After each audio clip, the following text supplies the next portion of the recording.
Selamat datang di channel Satif pakai H. Terima kasih buat kalian yang udah pencet video ini, dan terima kasih sekali buat kalian yang mau nonton video ini dari awal sampai akhir.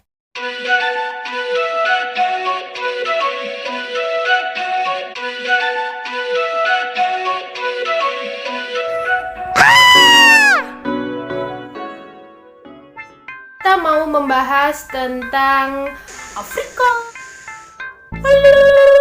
Nggak gitu-gitu banget di video ini. Dia mau membahas mengenai tradisi dan ritual-ritual yang unik yang bisa buat kalian melongo.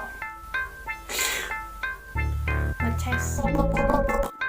Memang di setiap negara itu memiliki tradisi dan ritual sendiri. Kalian pasti tahu dong, Afrika itu memiliki beraneka macam flora, fauna, banyak banget tradisi dan ritual-ritual unik yang menarik banget buat dibahas. Yang mulai videonya. Lanjut. Yang pertama, di Afrika ada ritual atau tradisi yang biasa dilakukan untuk bayi yang baru lahir.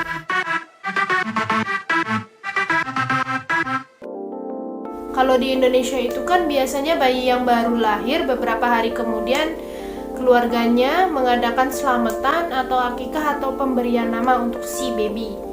Jadi untuk setiap baby yang baru lahir di sana akan dilakukan ritual oleh sang ketua adat setempat, yaitu dengan cara meludahi ubun-ubun si baby. Ini dilakukan agar roh-roh pada baby yang baru lahir itu hilang. Karena suku Maasai meyakini bahwa janin yang ada di dalam rahim ibu, ia akan ditemani oleh roh-roh jahat. Yang kedua, mentato gusi menjadi hitam.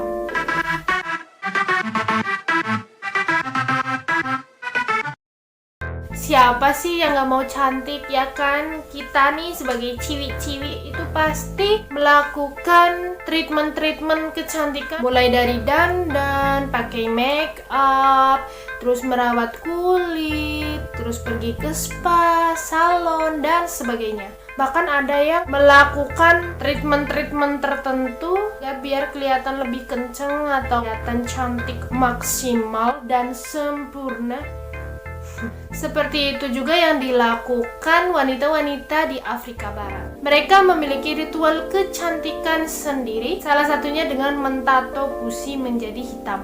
Jadi di sana wanita-wanita yang memiliki gusi hitam terlihat lebih menarik. Sampai sekarang pun hal ini masih ditemukan di sana. Kalau misalkan kalian mau berkunjung nih ke Afrika dan mau ketemu sama orang-orangnya, mungkin ada beberapa sih menemukan wanita-wanita dengan gusi yang hitam. Dan mereka mentato dengan bahan sea butter. Jadi sea butter ini atau mentega sea itu terbuat dari lemak alami, dari kacang pohon sea yang biasa tumbuh di sabana Afrika, kemudian diekstrak dan dijadikan mentega. Nah, nantinya mentega ini akan dicampurkan dengan minyak panas dan mereka akan mulai mentato gigi mereka dengan jarum, dicelupkan kemudian ditato ke gigi mereka. Kebayangkan ngilunya kayak apa?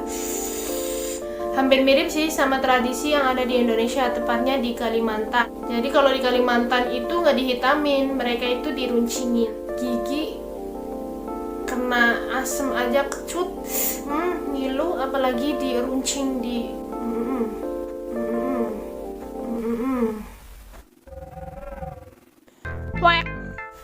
Lanjut yang ketiga, moran.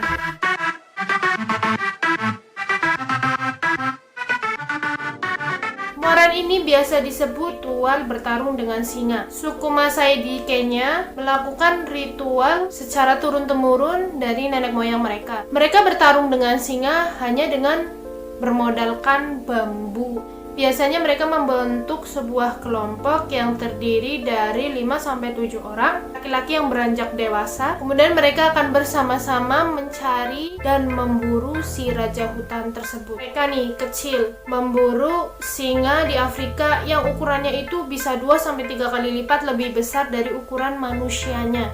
Singa di Afrika itu memang bener-bener gede banget. Ya itu bener-bener udah lihat singa Afrika asli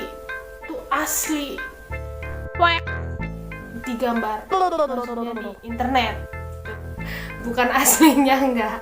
Cie.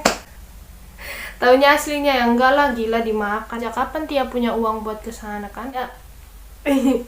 Ya. Nah, karena itu nggak jarang dari mereka yang pulang dengan tubuh penuh luka, penuh sayatan, penuh darah, bahkan sampai ada yang meninggal dunia karena diterkam oleh sang raja hutan. Tapi sama loh kayak di Indonesia. Balik lagi ke Indonesia. Indonesia juga kan pakai bambu runcing. Cuman bedanya kalau di Afrika itu mereka memburu singa, kalau di Indonesia itu kita memburu manusia buas. Penjajah. Lanjut yang keempat.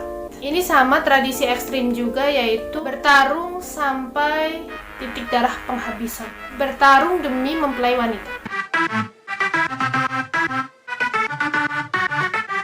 Siapa sih yang gak mau dicintai dengan penuh perjuangan? Apapun yang kamu minta sayang akan aku kasih. Apapun yang kau mau sayang akan kulakukan. Pasti maulah. Kalau diperjuangin sampai titik darah penghabisan beneran alias KO, masih mau gak? Demi mendapatkan hati sang kekasih ataupun sang wanita, mereka rela untuk bertarung satu sama lain. Tapi tentu aja pertandingan ini itu bukan pertandingan yang ilegal. Pertandingan ini resmi dan ditonton oleh khalayak ramai atau masyarakat sekitar. Pertandingan ini disetujui oleh ketua suku adat setempat. Tapi nggak setiap mereka mau menikah seperti itu bertarung dulu, enggak. Jadi kalau misalkan nih Tia ada yang suka si A, kemudian si B juga suka sama Tia. Si A sama si B nih nggak mau kalah, dia memperebutkan Tia gitu, nggak mau ada yang kalah. Jadi mereka harus berantem dan membuktikan kekuatan mereka sampai mana demi memperjuangkan si Tia. Bukan wanita itu. Tapi kalau udah berantem, dua-duanya ini tetap kuat, tetap kekeh, nggak mau ada yang kalah. Pembuktiannya hanya dengan kehilangan nyawa. Banget. Kalau Tia sih mending aku yang pergi mas, biar kalian berdua tidak berantem, biar kalian berdua tidak berkelahi dan menghilangkan nyawa demi Tia. Beda cerita, gimana nggak gitu ya? Si raja hutan aja, singa yang ukurannya 2-3 kali lebih besar dari mereka aja diberantemin, apalagi yang lebih kecil. Lanjut yang kelima, tradisi menyayat perut.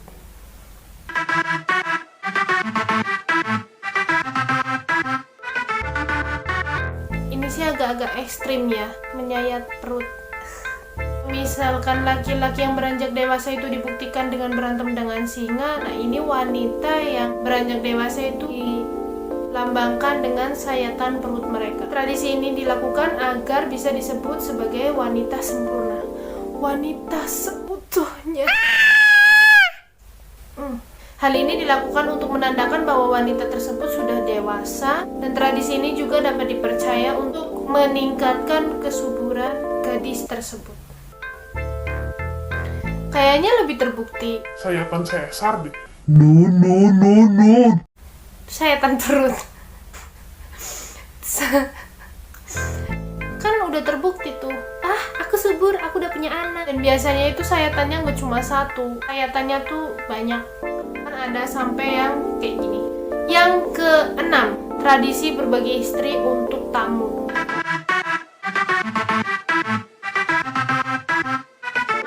Jadi tradisi ini dilakukan turun-temurun dari nenek moyang mereka, di mana ketika ada tamu, bukan hanya yang disuguhkan itu makanan aja, istri sang tuan rumah pun jadikan hidangan. Sahabat lama yang bertamu ke rumah, si istri boleh melayani si tamu. Begitu juga sebaliknya ketika mereka berkunjung balik ke rumah si tamu itu. Bahkan biasanya itu tuan rumah menawarkan sendiri dan suaminya itu disuruh tidur di luar. Kasihan banget gitu, di rumah sendiri dikacangin terus disuruh tidur di luar lagi. Beruntungnya sekarang tradisi ini sudah banyak ditinggalkan karena semakin terbukanya mereka dengan dunia luar, semakin banyak ilmu pengetahuan yang mereka ketahui serta adanya edukasi-edukasi tentang penyakit seks menular, sehingga mereka sudah sangat jarang melakukan hal tersebut. Yaitu dia tadi tradisi-tradisi dan ritual-ritual unik. Menurut kalian gimana? Dari keenam ini mana yang paling bikin kalian melongo? Mana? Coba komen di bawah. Kalau misalkan kalian ada masukan untuk video Tia selanjutnya, kasih masukan aja, Tia seneng banget komentar kalian di bawah. Jangan lupa tinggalkan jejak dengan like video ini, komen di bawah, dan jangan lupa yang belum subscribe bisa subscribe, nyalain notifikasinya biar kalian tahu kalau misalkan ada update lagi video-video baru dari channel. Diambil yang positifnya aja dan dibuang jauh-jauh yang negatifnya. Semoga kalian terhibur dengan informasi yang Tia berikan, menambah wawasan juga untuk kita semua. Terima kasih dan sampai ketemu lagi. Dadah. Terima kasih, sampai jumpa di video selanjutnya. Memang ini udah tradisi.